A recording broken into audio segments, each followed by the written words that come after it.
She said, go as deep as you want, but not that deep, but not that deep. She said, go as deep as you want, but not that deep.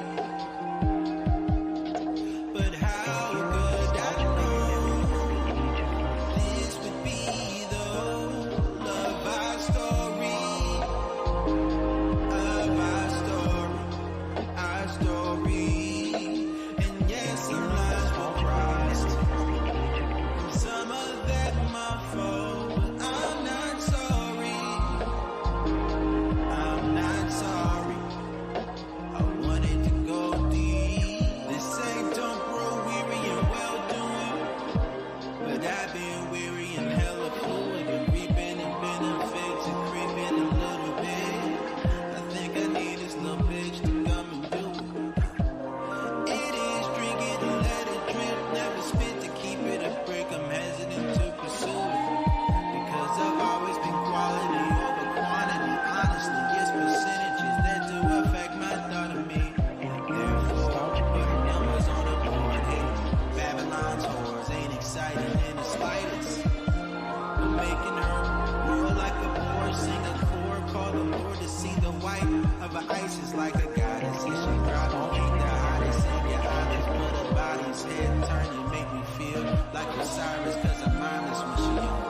And I don't even like her at the moment. I probably never wipe her to be honest, but she said, go as deep as you want, but not that deep, but not that deep. She said, go as deep as you want, but not that deep. But how could I know this would be the whole of our story, our story. And yes, some lines were crossed, some of that my fault, but I'm not sorry, I'm not sorry. I wanted to go deep,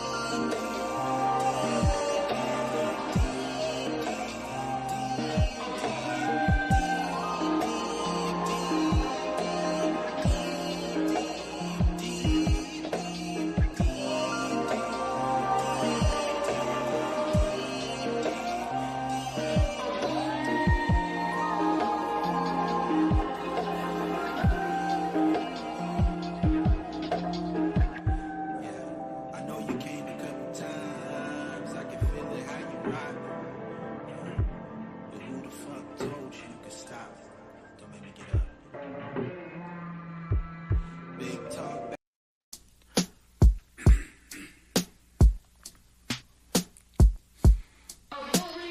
Playing in the rain, no umbrella, clothes drenching up.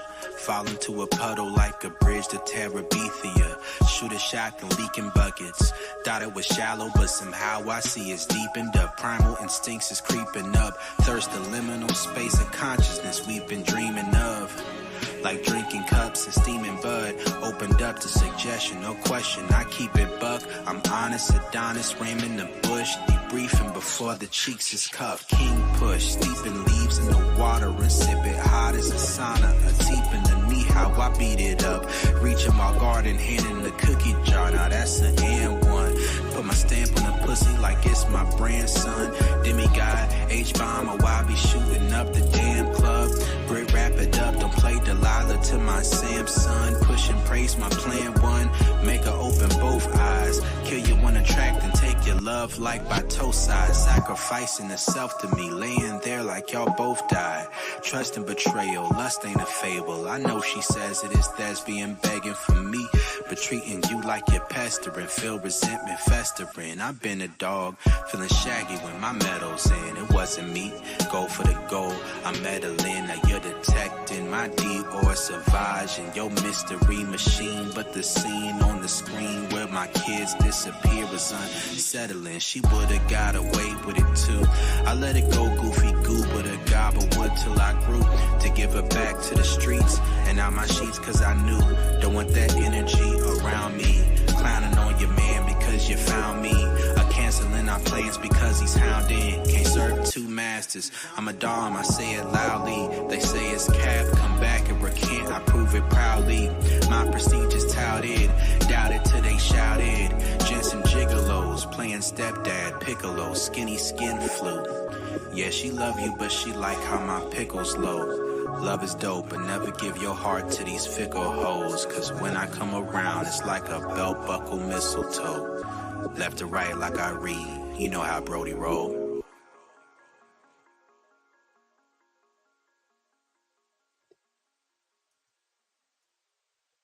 And with that said, welcome to Paradigm Shift TV 314. This is your brother, DMG the Poet, aka Brother Pianki. And y'all know what it is. We back with the one and only Coach Brodie, my coach. And before we get into our joint, let me do my usual spiel. Let me say God bless to my Christian brothers and sisters. Let me say Hotep to my Kemetic brothers and sisters. Islam to my Moorish brothers and sisters. Assalamu alaikum to my brothers and sisters in the NOI. Peace to my brothers and sisters in the nation of God's and earth, them 5%ers. What's up to my atheist brothers and sisters? Shout out to my Abo brothers and sisters. And once again, shout out to all my brothers and sisters throughout the African diaspora, be it here in the wilderness of the United States of America or beyond. I guess I should have said Jumbo, but y'all know what I mean. That being said, y'all know why I say all these things. It's because we can have unity without uniformity, and we can disagree without being disrespectfully disagreeable. And I know I skipped some things, but I'm trying to get right into it with the brother. That being said, Coach, please reintroduce yourself to the Paradigm Shift TV 314 audience. What's good, y'all? And you know who it is. It's your resident neighborhood dating, sex, and box coach, music producer, rapper, songwriter, actor, soon to be comedian. As I do a lot of shit, and you know I like to share my perspective. I see myself as a modern Renaissance man and a modern day philosopher. Okay. And so let's get right into it, man. Is it natural? Is it natural for men to be one woman? And I'll give you the full caveat of what I'm asking. Is monogamy natural to men, contrary to our nature? Is it a societal, cultural, and religious institution that's become the norm or the natural order of things? So you know what, right? I don't think that monogamy, I don't think any style of dating and relationships is fully natural for anybody, right? The most natural style of dating and relationships is sexual duplicity. Okay.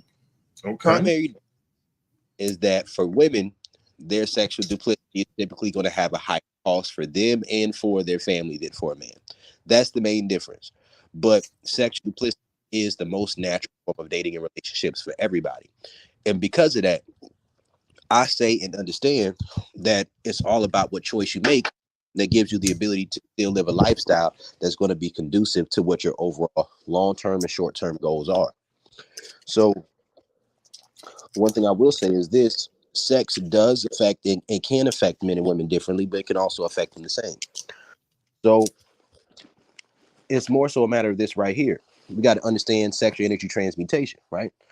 If your sexual needs are fully met with your partner as a man, and you're of a certain level of maturity, then you're going to put the rest of your energy into growing and growing yourself. Now, another thing that can occur is this right here. Sometimes a man uses the sexual energy that he gets from outside women to boost his testosterone and to boost his confidence or to give him motivation and inspiration so that it's easier for him to be present with his woman as well as for him to be present and active and full of testosterone in his working life. So it really depends on how you transmute energy, right? And if you're able to negotiate the type of relationship dynamic that you desire to have. Okay. Okay. I dig it. I dig it. So for you, no, not it isn't like one concept that's the norm, but the norm is pretty much what you make it within the confines of sexual duplicity. I think that the most natural form of dating and relationships is for two people to meet each other, for one or both of those people to get enmeshed or to get to experience limerence with the other person, for them to have a baby, to maybe stick around for a short period of time, depending on if that man is alpha or beta, right? And let's keep it above when it comes to nature. That's why we can't go off of nature, because you know what else is, I don't use the nature argument. If we go off natural, then if a woman's in your territory and you are a species that has territory, guess what? The moment another man comes into your territory that's a male, you kill him. If you're not gonna do that, then I don't want to hear niggas do too much of this what's the argument, right? I got you. I got you. That make a lot of sense. So what's really natural is that people will spend a couple years, 6 months together, or just the night together, depending on if the guy's alpha or beta, and then they might raise them either way. Like a rare woman can get an alpha male who's going to help raise the children. Most women are just going to be able to have a baby with the alpha male. Some women can't even have a baby with the alpha male, but in most instances, it's going to be a beta male who sticks around and helps raise the children. What monogamy does is monogamy is to sex what socialism is to money. Break that down. Break that down. So when we're talking about monogamy versus hookup culture versus a polygamous society, the cream rises to the top, just like capitalism, right? Most women, if they really had the choice for themselves between without social castigation about whether they would want to have a weak man to themselves or a strong man that they share, they would rather have a strong, sexually desirable man that they share. Most women, even if they're not going to be honest about it, that's the truth. And even if they disagree, they doing it anyway. So, it kind of is what it is. But this is the thing. I will say this, though. When it comes to sex, it is going to be subjective based off of your previous experiences. So a woman limiting her sexual experiences isn't about keeping her hole small. A woman can do Kegels and have a tighter pussy than when she was a virgin, right? I've actually dealt with a woman who's like that, was with a dude with a human after me and learned how to do Kegels, and her pussy was tighter than when I took her virginity. I've been there before, right? But it's really about the imprint and the animus, right? If a woman's experience takes her to a place where she feels like this is the new standard for what sexual experience she needs to have, then if the level of alpha of the sexual experience she has exceeds her overall value and what she can offer a man who actually is dominant, then she's going to resign herself to being nothing but a side chick, right? The less a woman gets pushed sexually with the man who's not willing to be invested in her, the easier it's going to be for her to establish an emotional attachment and a sexual attachment and connection to a man who's willing to be invested in her. That's heavy. So let me ask you this. Explain sexual duplicity to those who may be a layman to that concept. Sexual duplicity is like cheating, or it's like sneaking behind back, having between your words and actions, or your intentions and how you.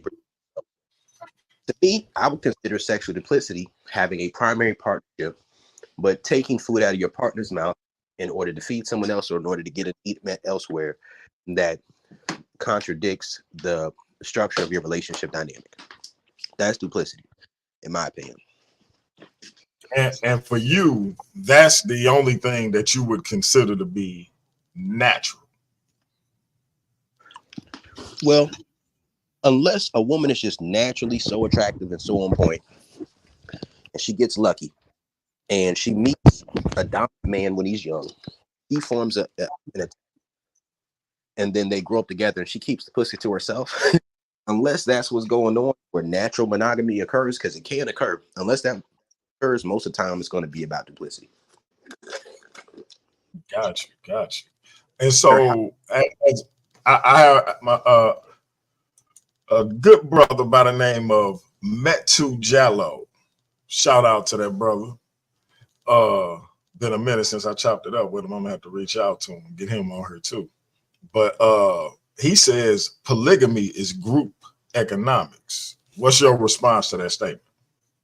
I don't disagree. I also think that we can't leave out the sexual dynamic, right? Because understand what society we live in, right? What type of polygamous are you? Or do you really think that, are you truly sexually dominant enough to handle the sex drives of multiple women? Or are you cool with those other women getting fucked and getting made pregnant, right? While you're sitting there providing for them. So, people, I don't believe in having more women than whose sex drive I can handle on my own. Right? Let's say you got 5, 6, 7 women. Let's say your main woman or a woman in your life, sex drive is higher than yours. The fuck you doing with that many women? Because now she's going to be unsafe. Now she going to feel like, well, what's good for the goose is what's good for the gander. Now, if you are high sex, you might have 2 to 3 women who are sleeping with you. I've been there before, right? It may not last for forever, but it happens. And when that happens, their needs are met and you're a solid dude. They're going to just keep dealing with you, even though they know you're dealing with other, because you're solid. Because plus they had to have already gone through experiences of niggas lying to them first. If a woman still has this imaginary thought in her mind that dude is just going to be naturally monogamous to her, or if she's never experienced the pressure that comes with having to meet a man's sex drive on her own, and a man who's actually going to hold her to the standard, she's not going to be open to it. But once a woman experiences what it really means to, okay, you really got to meet this man's entire sex drive in order for him to be with you, she's like, you know what, I don't care. Go ahead, get you some other women, and I'm already burnt out fucking with you, so it don't bother me like that. As long as I know you know how to keep your priorities in check. What do you say to women who admit that they don't have a high sex drive, whether it be a married couple or a long time non-married couple, but the female admits she doesn't have a high sex drive. She's attracted to her spouse, but she doesn't have a high sex drive, never mind the fact that he does, and she can't quite keep up and has no real motivation to keep up. She tries to show her love and support through other means, but the sex isn't something that she's willing to really put that drive and effort into.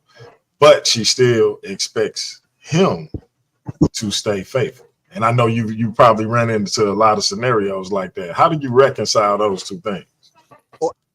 Or I say it like this: got to move off of good faith, just like we said in the last call.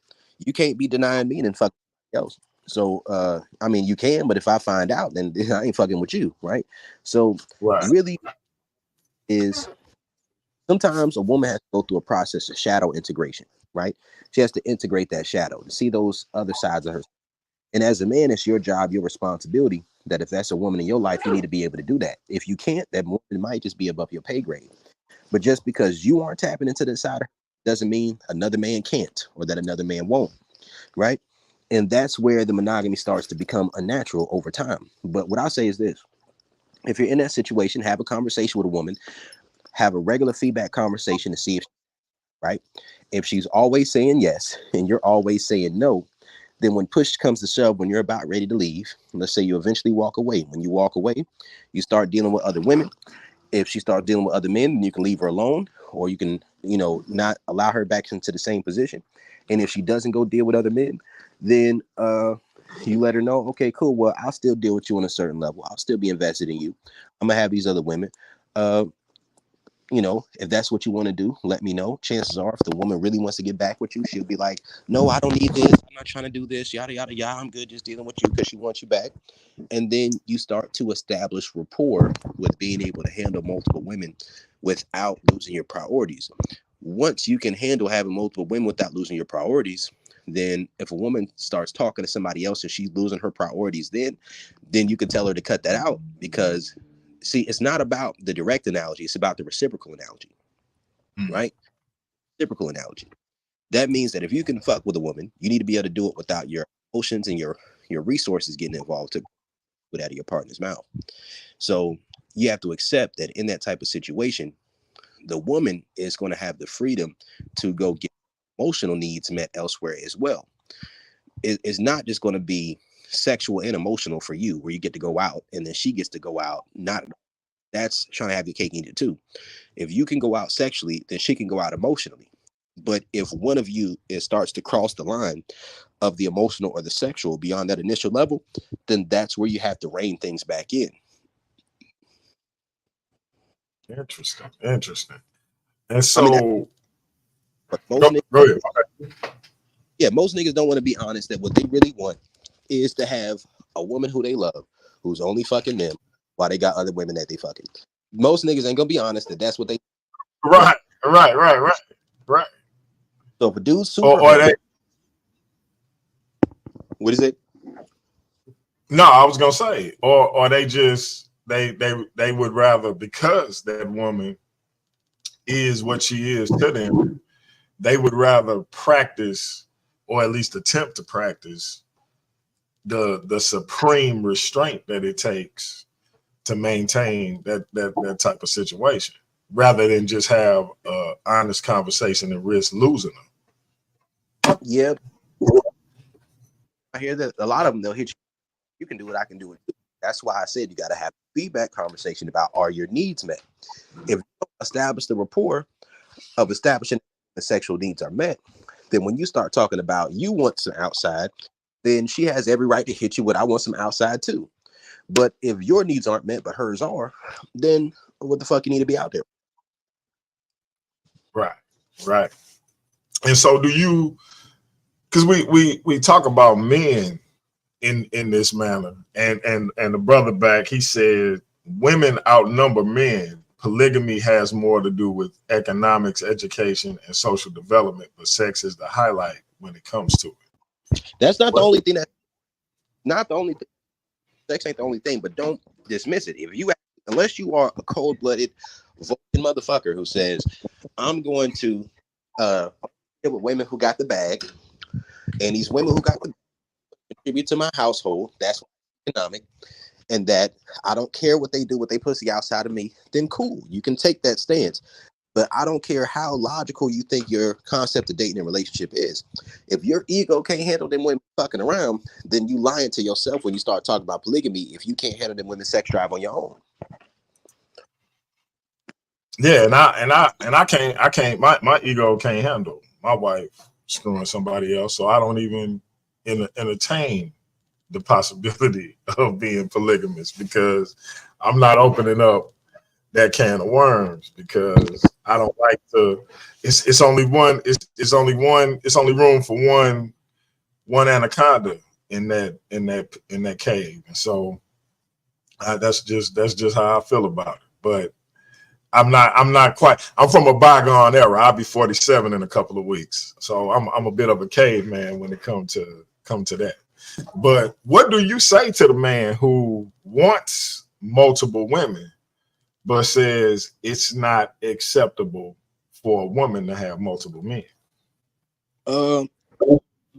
Say to that type of man is this. What I say to him: you either need to be competent enough to be able to manage that situation, as in, like, you got to be competent enough to be able to handle, right?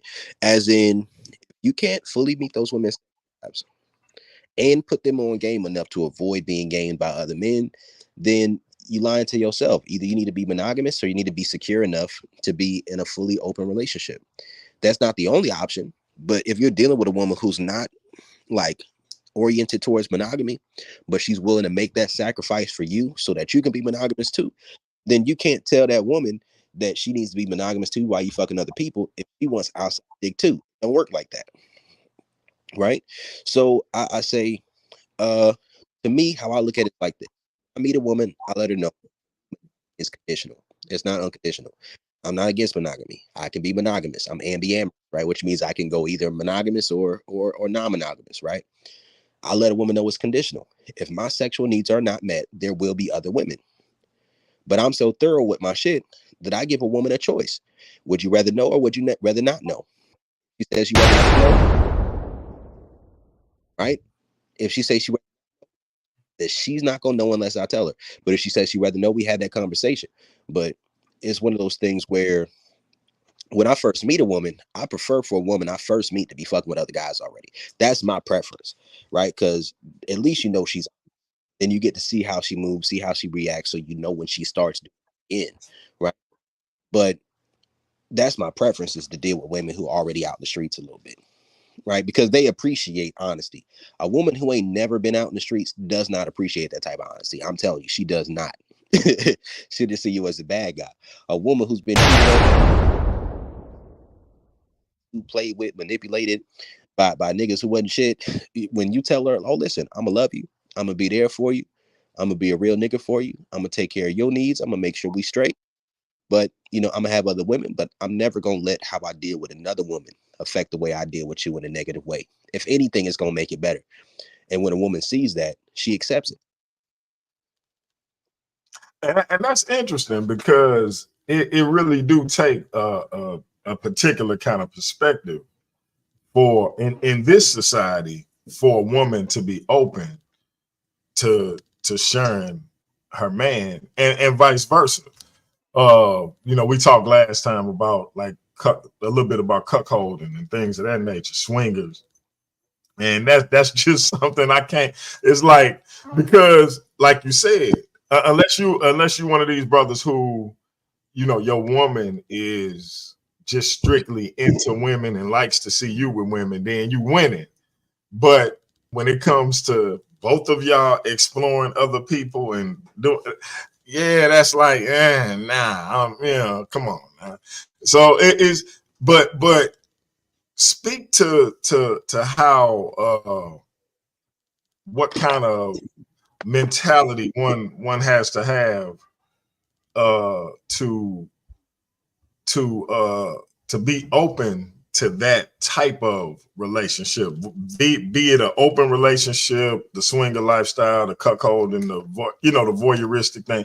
What type of mentality does that take? And would you say that it takes a stronger individual than it does one who stays in a monogamous relationship? Is it just a preference? Is it just like what kind of when you talk to these people or to yourself, what kind of mentality would you say it takes to sort of be open to that? I think you have to understand the concept of competency, compatibility, and security, right? So part of what you offer to a woman is whatever you're offering to her, as well as how much safety comes with that, right? How much safety, how much freedom comes with that. So if you're not competent enough for how much freedom that you won't allow a woman to have while still having access to you emotionally, then you're out of your depth, right? That's where competency comes in at. If you're the type of individual who stand there, then you will be the type of person who will expect a woman to go with her needs unmet just for your ego. Either you need to meet it, or you need to be cool with her getting it met somewhere else. Okay. And do you mind if we open it up and bring some other people in for in terms of a panel? Because I'm seeing some people in. What's that? Open it up. Open it up, and I'm about to go. Handle your business, Doc. I'm gonna drop the link in the chat. Y'all come in and get y'all spill. So the brother got to take care of some business. He will be back when he gets done handling that. But we open it up to the chat. Y'all come in and give y'all spill. And, you know, for me, I see my brother B. Wash says for humans, yes. And I don't know if I'm not saying like it's impossible. I'm just questioning whether it's the natural inclination, because if it's natural, then well, I want to give B. Wash explanation on why he say it's natural, because to me it seemed like it's not exactly natural as it is just what's required. And because you have people who do the opposite and make it work. And so but I'm on the outside looking in on those situations. And so I can't speak to them personally. I've never, had a situation like that. I know I'm not trying to share my wife, and I'm not trying to be shared, and she definitely ain't trying to share. So for us, that's not a thing. But I just wonder if is it natural? Is it innately natural for us as men to default to monogamy? So again, the link is in the chat for anybody that want to come in. Metu Jallo, hit that link. B Wash, if you're there, if you can, hit the link. Jess STV 33, hit the link. But yeah, like I said, I'm just not saying that it's impossible or that it shouldn't be done. I'm just wondering if it's innately natural. And so, like it's natural for us to have hunger and things of that nature. So is it natural for us to only to be monogamous? Is that our default behavior, so to speak?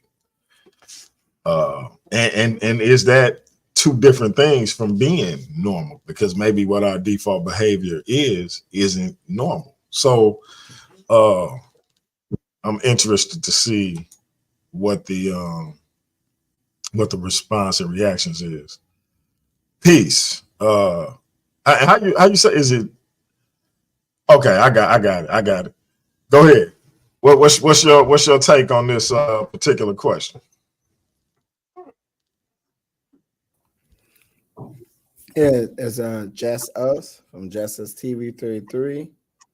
Okay. It's Good to have you on the platform.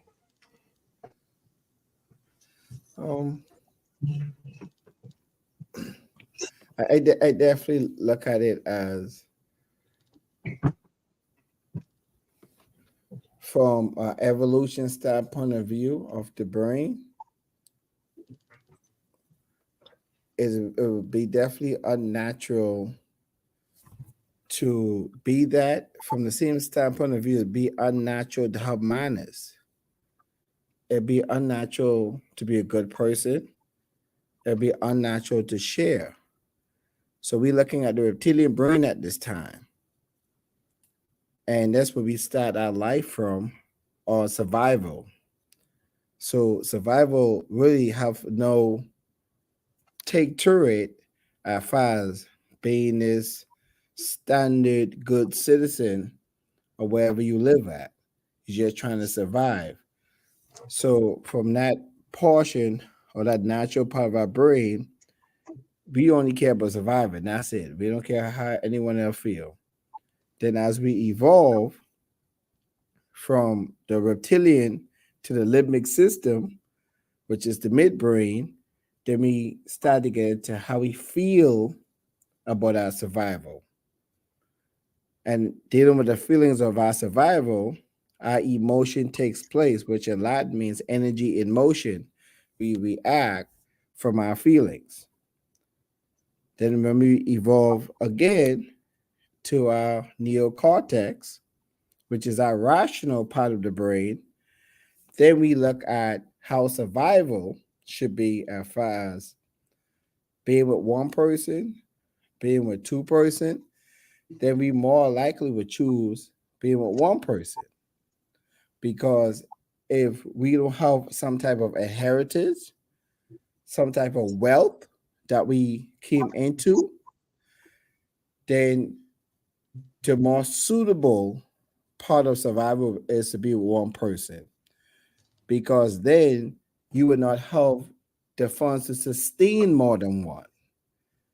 And those who do sustain more than one move back to the reptilian brain and how they feel about stuff, because they might have inherited some wealth, they might have run across some wealth, or just be men who work hard and made it happen, right? So normally the average man ain't wealthy, so they're going to lean more towards trying to deal with one person, and that's it.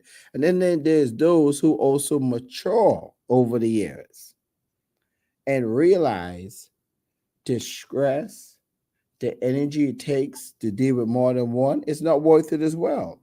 And they try to enjoy the rest of their life in peace. So they're just looking for that peace of mind. And again, there may be still some of them maturely want more than one, and to them that's peaceful to them. Some may just say it, but is it truly real? Because you got to deal now, you got to split your energy, you got to split your thinking. Are you truly focused with a split mind, a split thought? Hey, it teaches on. But now, from a natural standpoint of view, a direct tunnel vision focus would be more natural to do. So that way, your energy is not weakened in the split. It's actually focused and it's at its optimum, being with that one person. I rest there. I feel you on that, and not so, but so your position is that it's not the natural inclination. It comes over time as you develop and gain experience and intelligence. Or did I get that wrong? Well, because originally we start off not understanding our awareness. We just start off taking in information. That's why I said the reptilian brain that's dealing with survival. We don't have awareness of self at first, because a baby don't know. Baby just trying to survive. So truly they don't know. And as time go on, so there's something called a 3-7-year cycle. The first 7 year, it just taking in, building a personality that's dealing with the reptilian brain. So the awareness ain't fully there. And then the second 7-year cycle is dealing with the feelings, which is 7 to 14 years old. You could somewhat be aware at that time because you're feeling something. And then 14 to 21 is the third 7-year cycle. Now you're dealing with the rational mind, the neocortex. So in that, now you could deal with energy. Understand you have energy inside you. You could get weak, you could get strength. So anything we do in life, once we split our thoughts into multiple places, we are not at our optimum. We are not in our highest vibration. It would be impossible to split one energy and be at its highest. It's only when we are at a focal point, tunnel vision, and there's only that one thing that you're focusing on, you're at your optimum. So from an energy standpoint of view, it would be natural to want to have this one person where you grow and split and have no split of energy, but just focus on that to get the optimum life expectancy or span, because your energy weakens you if you split it different places. You will be weakened, you'll be stressed, you kill the immune system. So from that standpoint of view, it'll be natural to want to survive, to live longer, to focus on that one person. Now, there's some who don't care and they just want to enjoy life. They just live as long as they choose to live. That's up to them. But in the beginning, because we don't think about the splitting of our energy, that's still a natural state in the beginning. I like that breakdown. I like that breakdown, and it make a lot of sense. And so I'm curious. Once the brother get back, what would be his response to that? Did you hear what he said about sexual duplicity? No, I didn't hear that part. Okay, so to him, what's the most natural inclination for us is to be sexually duplicitous, meaning that we take on extra women, and we're more so just dishonest about it, because having a real conversation would be okay. That's what survival. That's the reptilian part. Now, when you're looking for optimum life expectancy, then you don't want your energy to be split, which now putting you in a disadvantage. But if you want more life expectancy, because the more energy flow you have in harmony, the more your cells could grow and be able to develop and be able to have nourishment so it can be at its best. So that way you can have the best optimum life. Now, from an animal standpoint of view, which is reptilian, I get it. Yeah, it is what it is. So in essence, when the Bible says, or when the Kemetic text, or in any spiritual tradition that says, have your own wife, is it fair to say that's from the observance of what multiple women can do to splitting one's energy? Would you say that maybe came from that, or from the knowledge of what that could do? So okay, remember now you have two parts when you're dealing with the scripture. You got the part that where they dealt directly from a carnal standpoint of view, where they actually chop your hand off and I'm saying eat no forgiving and all that stuff. You die pretty much. So from that, you dealing with the reptilian brain and the limbic system, survival.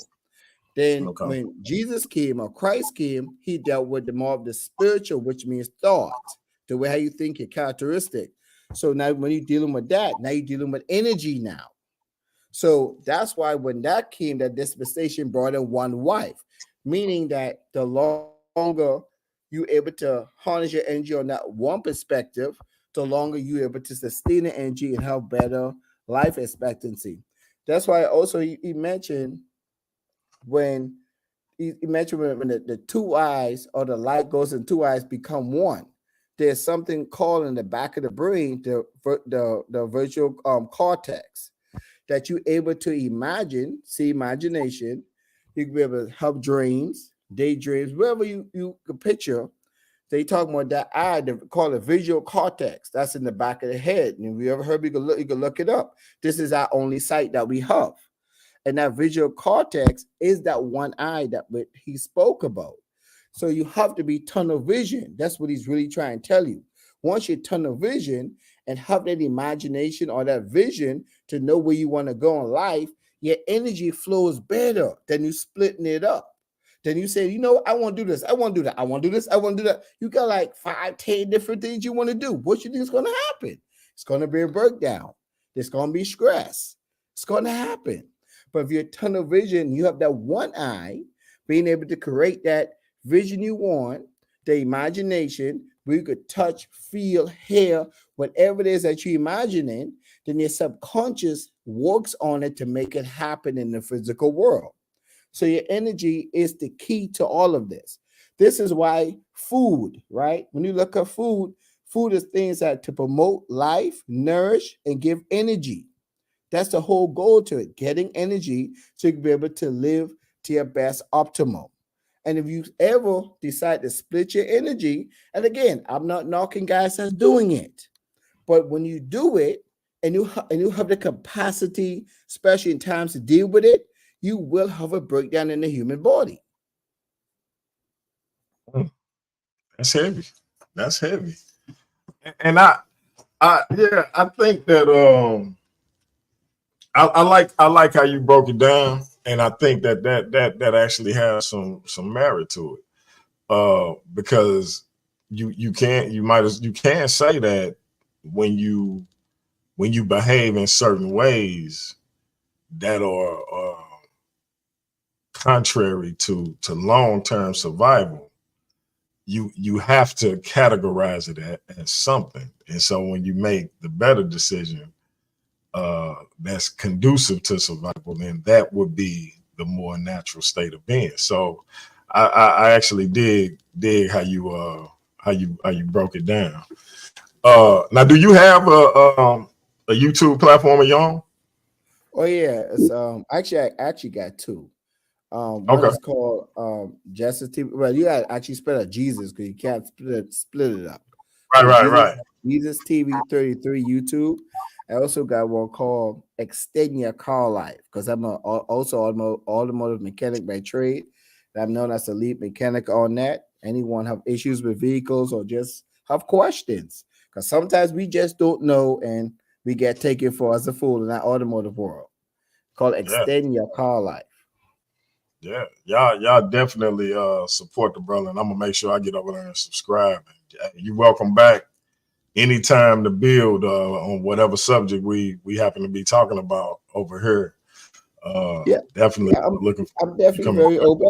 I've watched the show. I'm subscribed as well to hear, a couple of times and listen to some of the brother Bill. I'm very open and diverse, and I'm open to questions as well too. Because to me, the more you question a person, it's two things going to happen.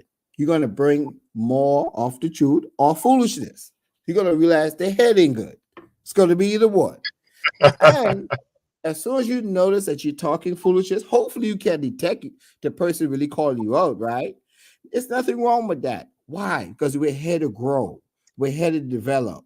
So now you should sharpen yourself, get back in the books or wherever case you go into, wherever you may call it, and come back better and stronger. That's the goal to life, to develop and grow. No doubt. And if you look in the private chat, I put my email in there. So if you open to doing a show of your own where I can interview you and just tell your story and maybe take questions from the audience, or maybe we could set something like that up. Yeah, that's no problem. So yeah, if you grab that email out of the private chat, just hit me up. Just got it. And we definitely can talk about it. So yeah, give me 1 second. I apologize. Let me play a little music for the family while I deal with this real quick. I'll be right back. Thing to do my thing, it's what I did the best. I copped that crib and bought 2 chains and then I hid the rest. And it's okay to do your thing, but just don't do the most. I put my friends in that old Benz and took that to the coast. It ain't no thing to do my thing, it's what I do the best. I fill my mattress, pay my taxes, then I blew the rest. And it's okay to do your thing, but just don't do the least. I quit my boss and cooked that sauce and fed that to the streets. Slide in the bed like a wet flow, already fried from the get-go. Alligators look like gecko, everything I do they echo. Big facts, my bank on big man, my drip too wet, that spit can. Yo bitch swap me like Q-tips, hold that shit there like dip can. No rehearse, need no reverb, hold your lip, don't say 3 words. Quick trip to get that lick, broad tree fur if you prefer. Quick ride, no time, I'm in there. She clockwise, real good skincare. No TikTok for that caca, they know that look don't lick.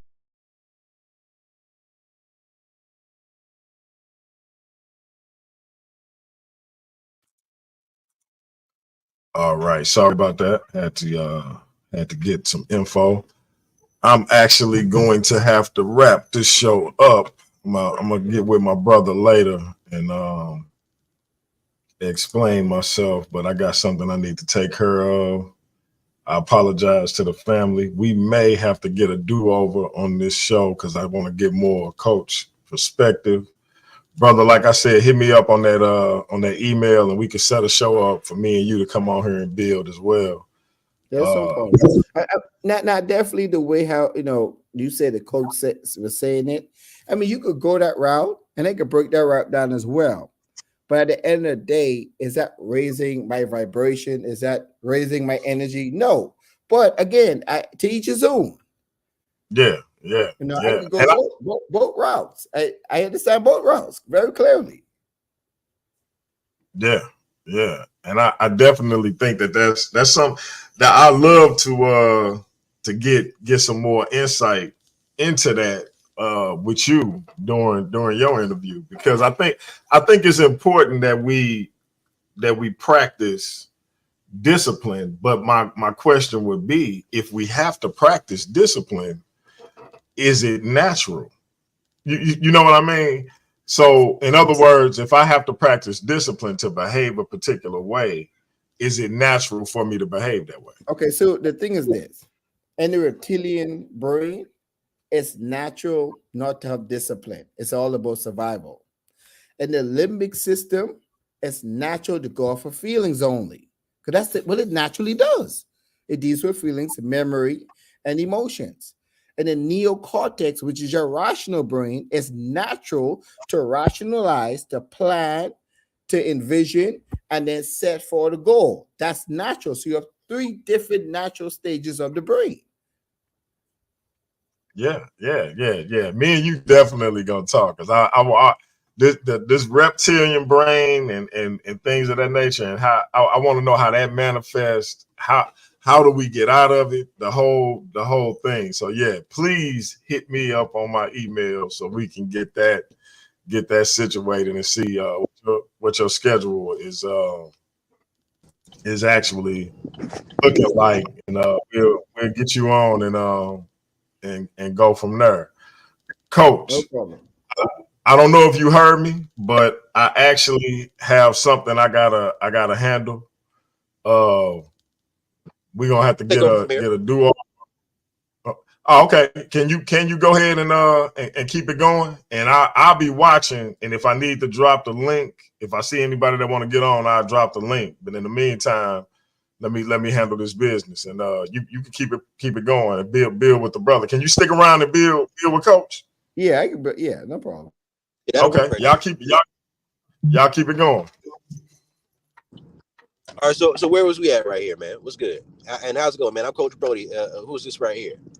It's just us. Oh, hey, how's it going, Jess? Man, I ain't talked to you in a minute. Yeah, I know, bro. Everything's wonderful, man. That's good. That's good. Pretty much just speaking on the topic, and he was asking me if I heard some of the stuff you said on the topic. I mean, I guess you could start from there. So yeah, so I'll say, like, he brought up this topic the other day about, like, is monogamy natural for men? And I'm like, I don't think any style of dating and relationships is 100% natural. Just like there's Murphy's Law. You know Murphy's Law, right? Right. That anything that can happen will happen. Mm-hmm. Brodie's Law, which is that some people always will, some people never will, and most people are somewhere in between, as in it's going to be a combination of their nature and their nurture, not just one or the other. And I think that when it comes to that, it's just a matter of that combination between compatibility, competency, and security.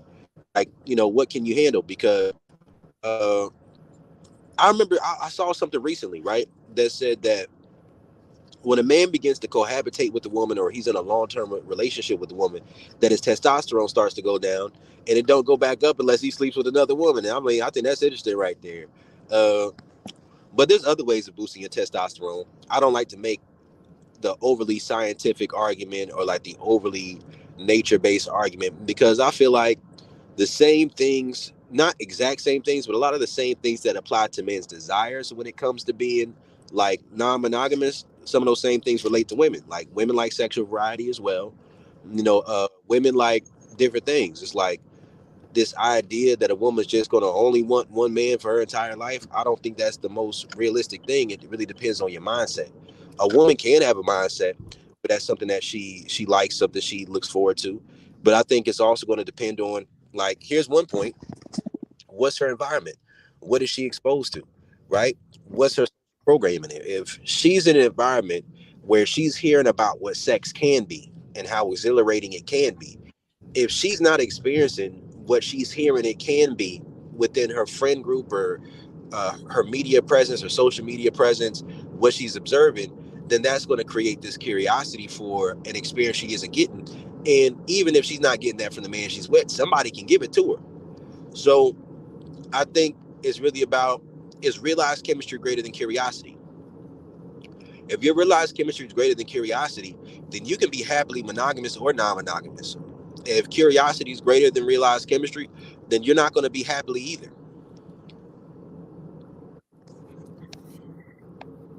So, when you mentioned the testosterone going down when with one woman, especially for a long time, I 100% agree with that. Now, the thing is, we have to look at it as why this happens, and is it a good or is it a bad thing? What's the reason? So, and we have to ask what the purpose of the testosterone is as well too, and what is it connected to? So, it's connected to the reptilian brain. The purpose of it is for survival. That's the whole purpose. So, if one is out there single, he is there for a purpose of mating, to meeting a mate. But if one help a mate, especially for a long time, the active of that is not as strong as it is to be single. So of course the level is going to go down because Yeah, but he has, huh? and I think that's completely true. But I think the hard part for men and for us to accept and understand is that just because it's natural for us for that to go down for us once we're cohabitating and child rearing, that doesn't stop a woman from being sexually attracted to a man who has not gone down. Right? Wait, I'm sorry, So say it again. just because it's natural for it to go down, for our aggression, for our testosterone to go down in a long-term relationship or cohabitate with a woman, that doesn't stop a woman from being sexually attracted to a man who has those more single man qualities. But the thing, first of all, like, when we get a woman, she definitely, it has to be some type of vision in place. That's the first thing. So it's not like we just throw two people inside a room and they just, figure it out. So, okay, let me back up. So when you say man, I'm looking at a mature mind. That's the first thing. And mind is mind, mind. So the mentality or how this person think is mature. So he has some type of vision. He has a plan. He has his stuff together. So he's going to have a female that is on the same page as he's on. And she's going to have some type of vision along with him. So she just told it along, ain't got nothing going on. Yes, I get what you said is correct. But if she has something that she has to do, some type of order and structure, no, she has more time to deal with him and whatever he wants to accomplish. Or she also may have some things she want to do where he could help see if he could structure with that as well too. So there's something going on in both people's lives. So that would even be an issue from that point.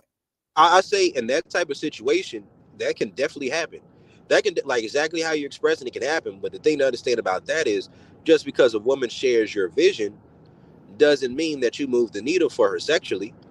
And I think it's unrealistic to expect the person to not have their needs met. So I think that sometimes this is an issue I have a lot of the times with red pill spaces, with manosphere content. Even though I'm part of the manosphere myself, part of the issue I have with it is this overly focus on science and data, talking about like provider versus, women being sex objects versus men being success objects. Women like sex too. So, that's not going to make a woman want to be sexually loyal to you. Maybe if she feels like if she sneaks out that she's going to be found out and that she's going to be severely punished, the fear may scare her away from it. But even if the fear scares her her away from it. That fear may draw her even closer to it, like psychological reactants, that taboo, that forbidden fruit. And we all know about the forbidden fruit story. So, I think it's one of those things where we can't dismiss the importance of actually being sex compatible. But I look at it like this. There's a baseline to this, right? There's a baseline. If there's a baseline of attraction, a baseline of respect, and a baseline level of safety that the woman feels in a relationship, then even if she is attracted to another man, she can experience that attraction and transmute that to the man that she's already with. But if the attraction for another man is too high to where it can't be transmuted because it's not even comparable on the level of attraction that's present, then either she's going to have to repress herself completely, or she's going to have to let herself go completely and go buck wild. And that's kind of how those things work sometimes.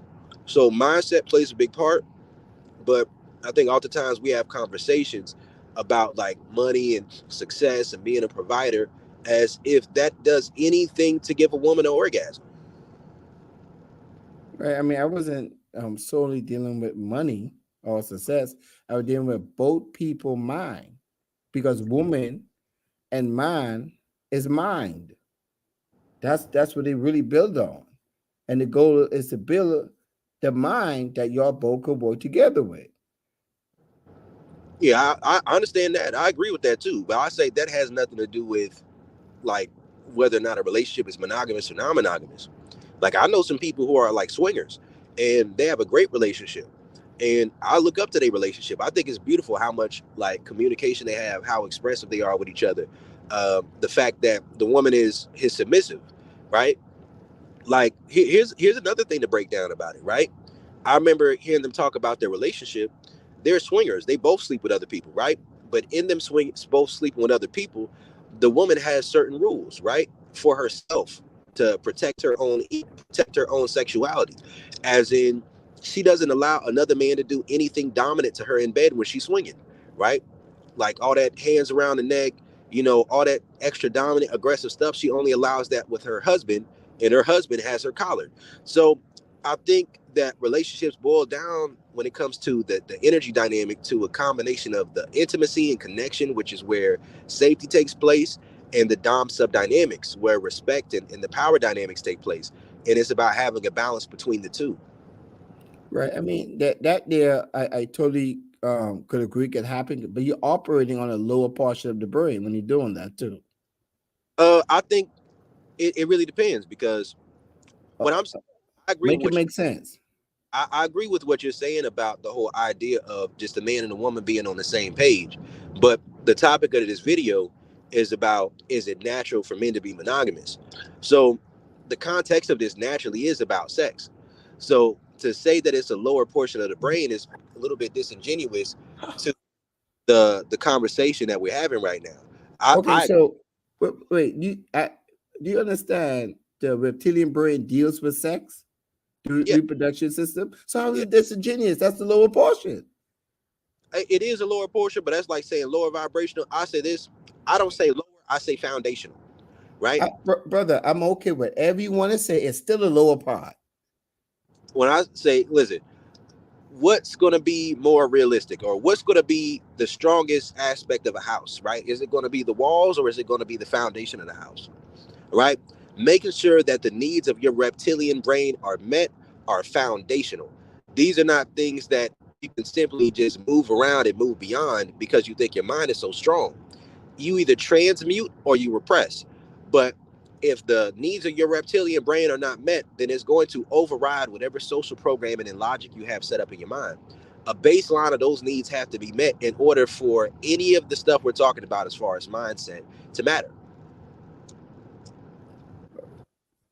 So there's called memory, or the limbic system is connected to the reptilian brain. Yes. We have a word called the subconscious, which is actually a symbolic word. It don't exist at all. It's just some type of coin we use, which is a symbolic word that refer or correspond to the midbrain. So it all depends on the upbringing that you build up the personality. So if you upbring a child or a child on his own watch television, and see a lot of sexual stuff happening, it's going to be very difficult. Like how you just mentioned, I agree. But if the upbringing is different and they choose to have a memory, because we all live off of memory, every last one of us, until we choose to have a different path or a different vision to go by. And if the memory is based upon, hey, how do I structure myself? How do I have a better life? How do I do this? How do I do that? And it's not only thinking about sexual stuff. Of course, it's always going to be there because you got a human body. Don't get me wrong. The urges on is not going to overwhelm you. But again, the topic is about it. And I get what you're saying, that it is a topic.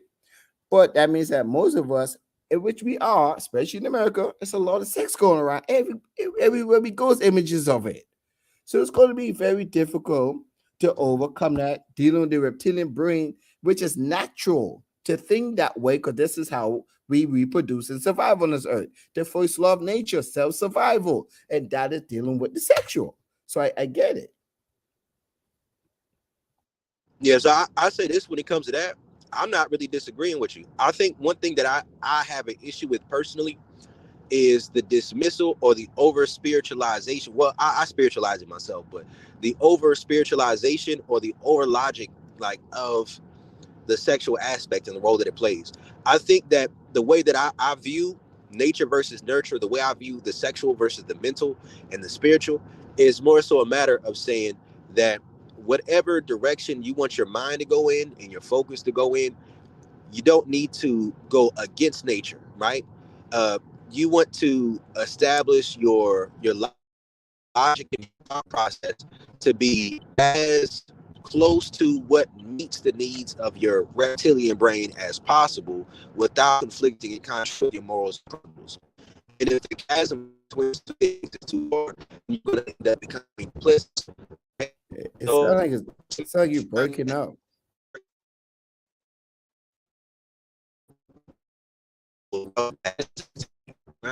So to me, I see it as a foundational thing. Like, if you woman, it doesn't matter how nice she is to you, how good she is, you're not attracted to her, and vice versa. It doesn't matter. Y'all can have a business relationship, but especially and if you decide you want to take the path of being life partners, like saying that marriage and relationships have nothing to do with love, nothing to do with attraction, but just about money and business, then you can make it about money and business. But understanding that situation, you're probably both going to be two people who have outside people that you're dealing with. So when you put monogamy on top of that, that's where it creates an issue for desexualizing the foundation of the attraction and the connection between two people. And I don't think you should do that. I don't think you should desexualize. I think you should meet someone that turns you on right away. You know, I definitely think if you want to be with that person. Now the thing is, from the reptilian standpoint of view, it might take time to mature. You might be in your 50s when you say to yourself, you know what? Yes, I know I still have eyes for others and this and that, but do I want to spread my energy thin? That's the part when you start looking at it rationally. Because at the end of the day, your energy matters. Huh? I said, I agree with you. And Right. it's really, are you taking in energy or out energy when it comes to how you do somebody else, right? Right. So If you're because your somebody energy who takes it, I'm gonna say because your energy matters based on your life expectancy. So the thinner you spread your energy, the life expectancy could decrease. And again, our first law of nature is always self-survival. I don't care what happens, we always aim for that. No matter what state of mentality you're in, self-survival is always the foundation. I say this too, and this we get to the conversation about sexual transmutation, sexual energy transmutation, and energy transmutation in general. I think a lot of it depends on whether or not you're taking energy in or pouring energy out, right? So if you have a primary partnership, if you're pouring energy out in a way that hurts yourself, your partner, or your relationship,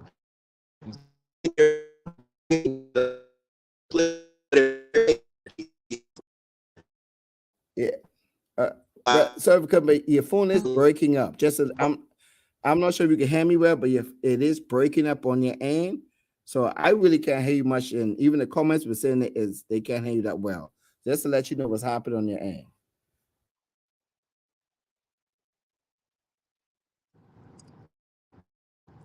I'm in a rough patch, but it'll get better soon.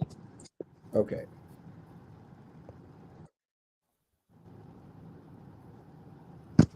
But you can keep talking.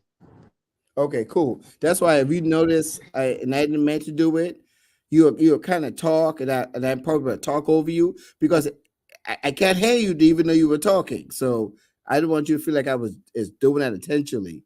Did I notice I saw your thing was moving? And said, "Oh, okay, phone just was really breaking up that bad." Right, just to clear that part up, so you didn't think I was doing that intentionally. Right. So again, self survival is always the focal point, and you want to do it to whereas you are your optimum and energy for your body to have the best chance of surviving in a peaceful state. Now, there's some people love to have multiple because they may inherit some money. They may have won the lotto. They may have just worked hard enough to make it happen. But at the end of the day, when we boil it all down, we kind of want that person to just be there sincerely. At the end of the day, no human being is created to be alone. None is created to be alone. So we want to be able to have a tunnel vision or a narrow vision towards a person where our energy could flow to them and their energy could flow to us. And then even in that, we have to learn what it means to love a person, which means that we have to learn their attributes, meaning that, hey, in my past relationships, I always bought red roses, but I'm not in my past relationship no more. And a lot of us go wrong like this because we take our past relationships and put it onto the new relationship.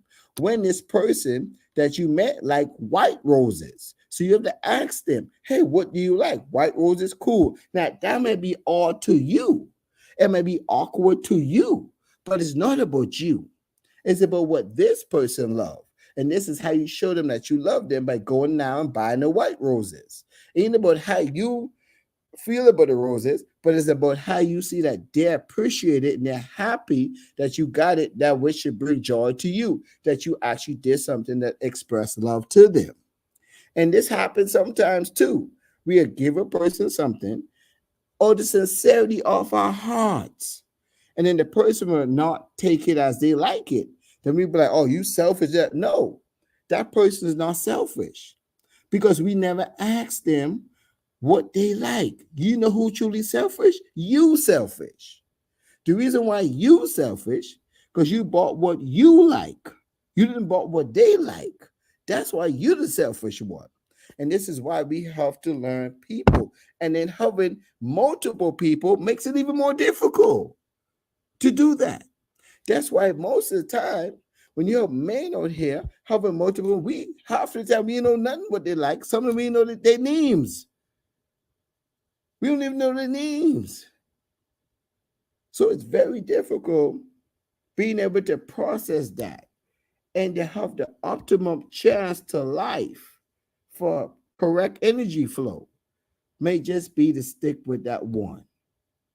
May just be to stick with that one. And I think that's the best chance to life. Because when we get older in our 50s and 60s, men and women, we can't look for that one at the end of the day. So let's think about this.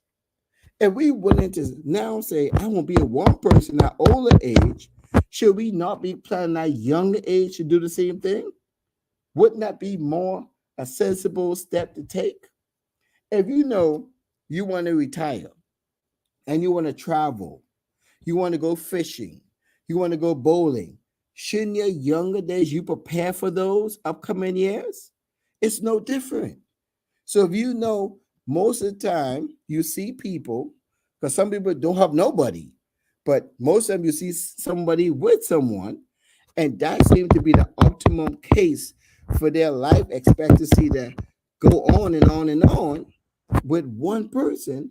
Should you not plan for that in the younger days? Yes, I get it. When we young, we in our 20s, we have fun, we want to do what we want to do, and we just want to kick it, stuff like that. I get it. But at the end of the day, when we in our 20s and we just spend, but when you get in your 60s, you got no money to take care of yourself. Now what? You stressed, you're homeless, you gotta go live home back with your uncle or your parents, and that's not the life that you're looking for to bring about peace. So you got to always ask yourself, right? Where do you see yourself at retirement age? Not saying you're retiring, but we know retirement age is around 67, 70 years old. Where do you see yourself? That's the first step you do in life. If you do anything in life, let me back up.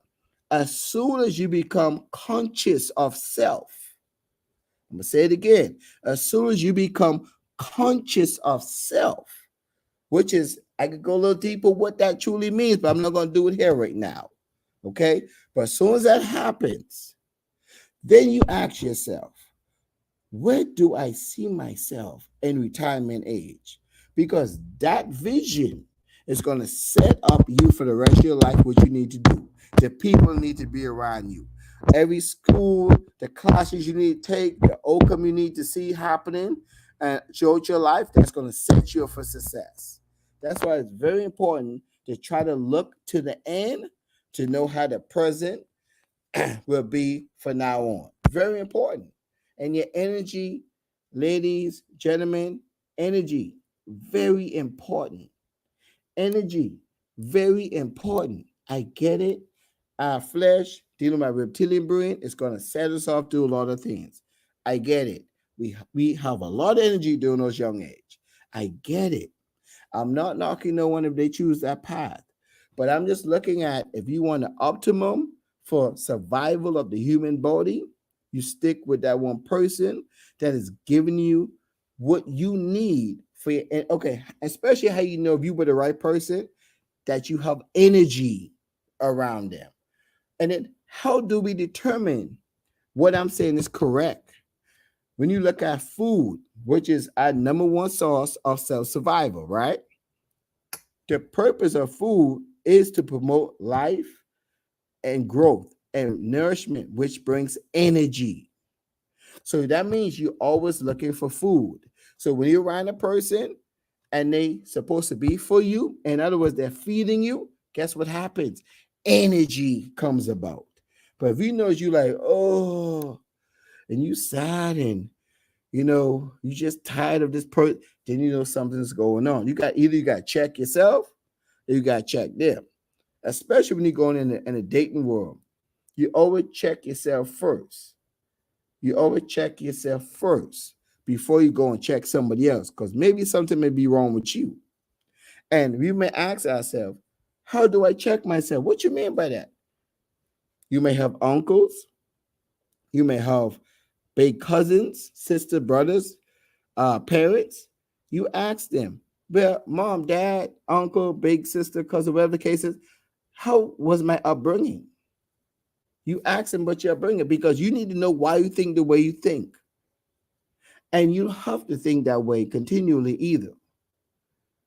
You don't have to think that way continually either. I mean, there's so much I probably could go into with it that we definitely need to know our essence of who we are. And once you understand your essence, then you can determine your future and your present and what you're living in. And you can make a choice. There's many people that made choices for the good. Many people made choices for the bad. But you got to know what choice suits you. You got to know what choice suits you.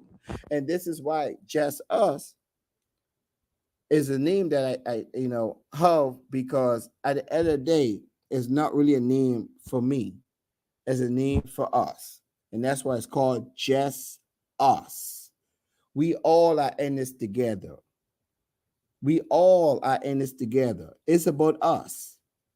Just us. Because we have to put on those clothes, those shoes, or hat, heavy dress, and go out there and make it happen together. We got to make it happen. Not one person, not two person. We got to do it together. It's only just us. Just remember that. It's only just us. And I'm talking about you, individual who's listening to my voice. It's only you that's going to make things happen the way you want to see it. Because you are the creator of your universe. Nobody else, no circumstances. Yeah, sometimes we get put in situation, meaning you born in it. But once you become conscious of oneself, now the onus is on you. What I mean by that, not the onus on you as far as the environment. I'm talking about that human body that you occupy. The onus is on that. You need to take care of that human body. You need to make sure that human body is satisfied. And then sometimes, again, life is not as simple as we say it. Life is not as simple as we say it. We may sometimes have to humble ourselves and ask somebody for help. Go to a lower point. Humble means to go to the lowest point of your life. And the reason why I'm saying that, go to the lowest point, because most people don't help you in strength. Most people don't help you when you think you know it all. But when you come to them as a child, as somebody who's willing to do better for self, then hopefully they'll open their arms to help you. And they'll look at you and say, you know what? I remember I used to be like that. And that's why I'm calling it just us, because they can see themselves in you. They see themselves in that position before. And it's very important to always allow people to feel comfortable to help you.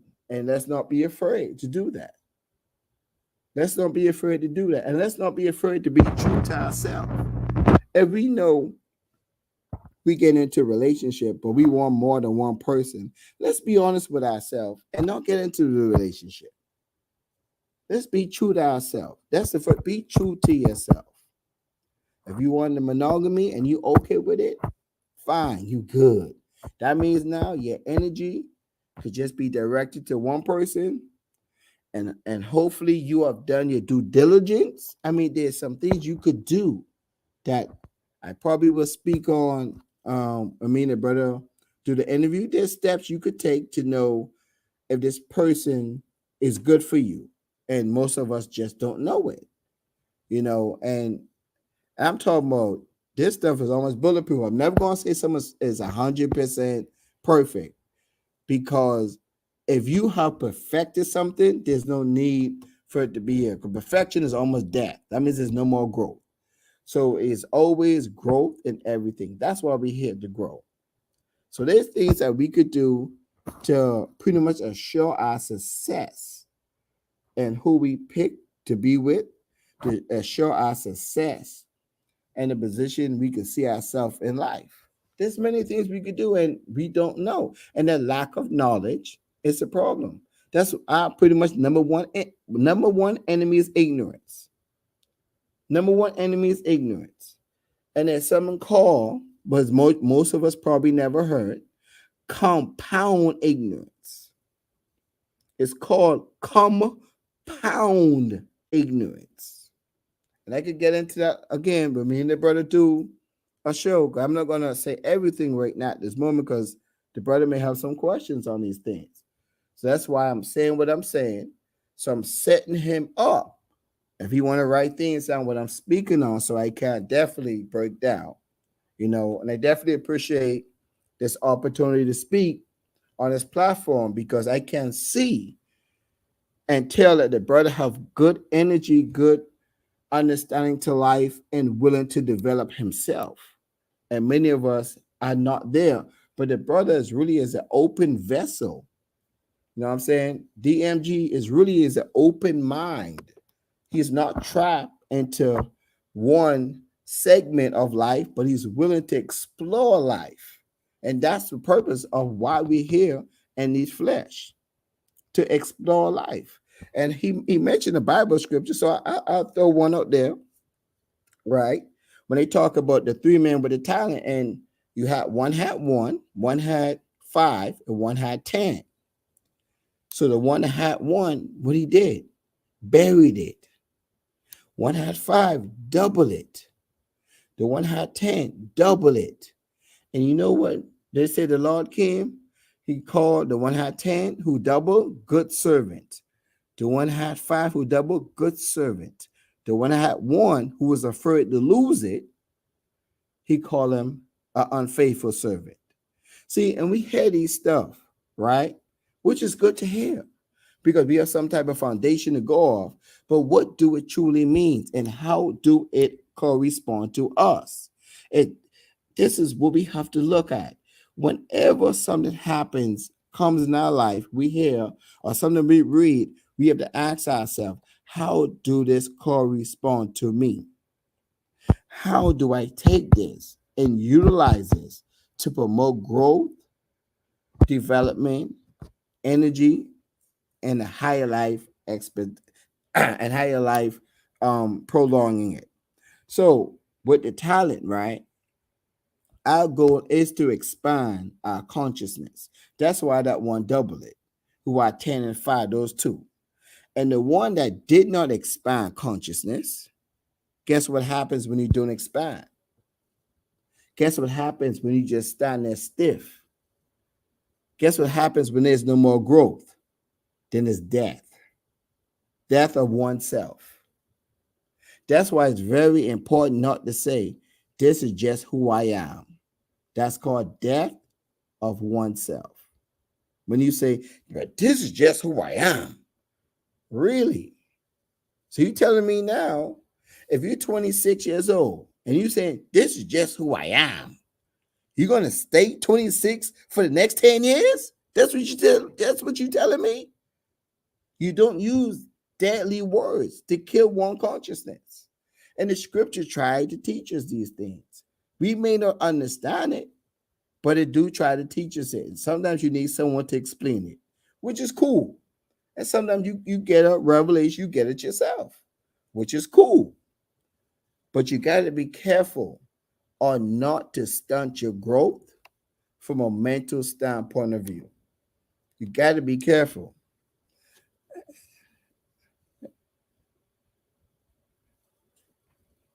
P, I see. DM is back and another person is here. Okay, they came off. You have something to say, DMG? I see you came back.